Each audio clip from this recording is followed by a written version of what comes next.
नमस्कार सलाम, मैं हूं राशिद अहमद खान।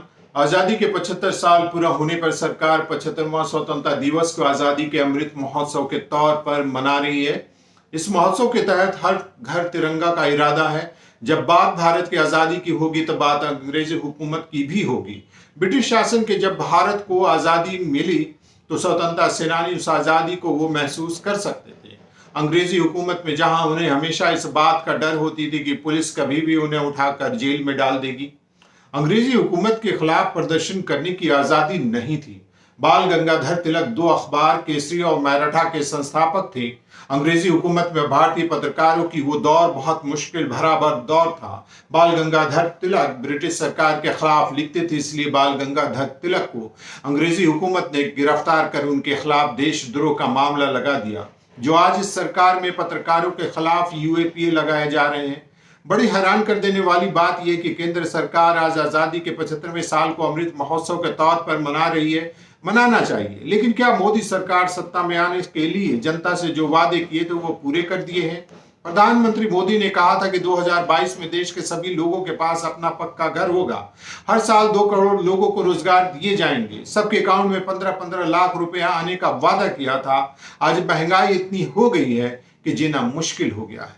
प्रधानमंत्री को यह समझना होगा कि भूखे पेट कीर्तन भी नहीं होता है।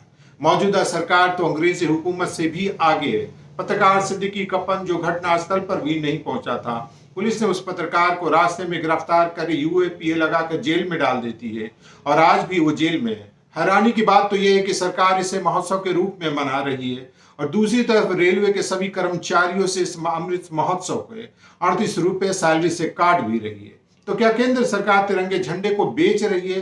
फिर सरकार को यह भी बताना चाहिए कि केंद्र सरकार ने भारतीय तिरंगे के झंडे की कीमत कैसे लगाई।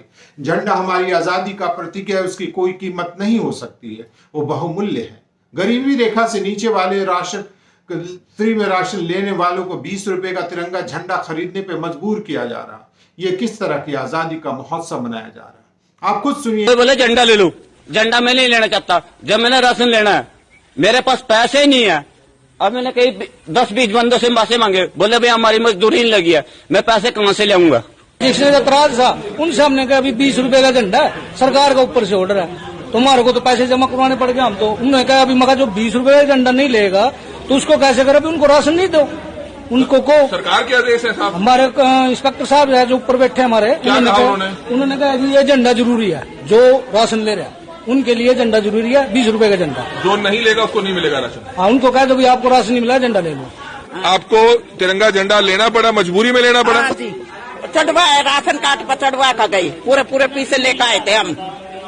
125 लेवाई हमारे राशन के, वहाँ पूरे लेकर आए। यू राशन पर लिख रखे 20 रुपये भाई फिर देंगे मिलने पर। 20 रुपए देने पड़ेंगे? हाँ देने पड़ेंगे। अरे इसका 5 किलो आटा 5 किलो राशन काट लिया, जो मेरा झंडा दिया ही 5 किलो राशन काट दिया। अच्छा, आपके पास 20 रुपए नहीं थे झंडे देने के? हाँ, पैसे नहीं थे मेरे पास, ये झंडा दे दिया, अभी 5 किलो राशन काट दिया इसने। मैं गवर्नमेंट को ये कह रही हूँ, जैसे झंडे के लिए अब घर घर में ऐलान कर रहे हैं, रोजगार के लिए आप ऐलान करें ना, कोई भी बेरोजगार रहेगा ही नहीं, किसी के घर में दिक्कत आएगी नहीं।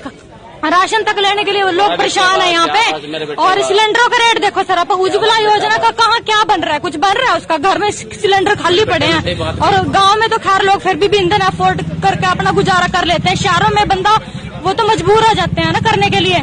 तो मैं ये कहना चाहती हूँ कि जो बढ़ती हुई महंगाई है ना, इसकी अभी तक तो सरकार देश बेच रही थी, अब देश के तिरंगे को भी बेचने की नौबत आ गई है। देश में हर तरफ बेरोजगारी, महंगाई, भ्रष्टाचार, युवा और रोजगार नहीं मिलने की वजह से आए दिन आत्महत्या कर रहे हैं और सरकार इसे अमृत काल कह रही है। केंद्र सरकार पिछले 8 सालों में जितनी भी सरकारी योजनाएं लेकर आई वो सब के सब अब तक असफलता की भेंट चढ़ चुकी हैं। स्वच्छता अभियान, उज्ज्वला योजना, प्रधानमंत्री Awas Yojana, make in India, मुद्रा योजना, जनधन योजना, 100 स्मार्ट सिटी आदि आदि ये सारी योजनाएं कहाँ हैं किसी को नहीं पता है।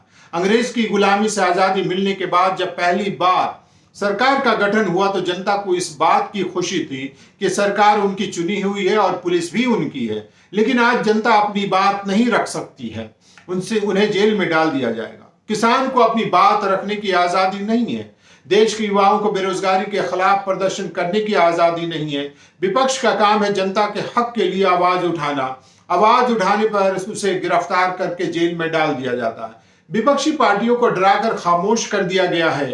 क्या इसे अमृतकाल कहते हैं? प्रधानमंत्री नरेंद्र मोदी ने कहा था कि इस महोत्सव के दौरान सभी लोग अपने डीपी पर तिरंगे लगाएं।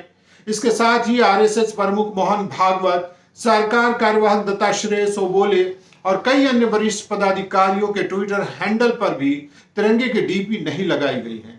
संघ के दावे और सच्चाई में बहुत फर्क है। सवाल उठता है कि संघ के लोग इतने बड़े देशभक्त हैं, फिर भगवा को छोड़कर भारतीय तिरंगे को अपने डीपी में लगाने में परेशानी क्यों हो रही है? आपको हमारी खबर कैसी लगी? आप हमें कमेंट्स करके जरूर बताइएगा। अगर अभी अभी आप हमारे चैनल से जुड़े हैं तो हमारे चैनल को सब्सक्राइब कीजिएगा, बेल आइकन जरूर दबाइएगा ताकि हमारी खबर सबसे पहले आप तक पहुंचे। शुक्रिया।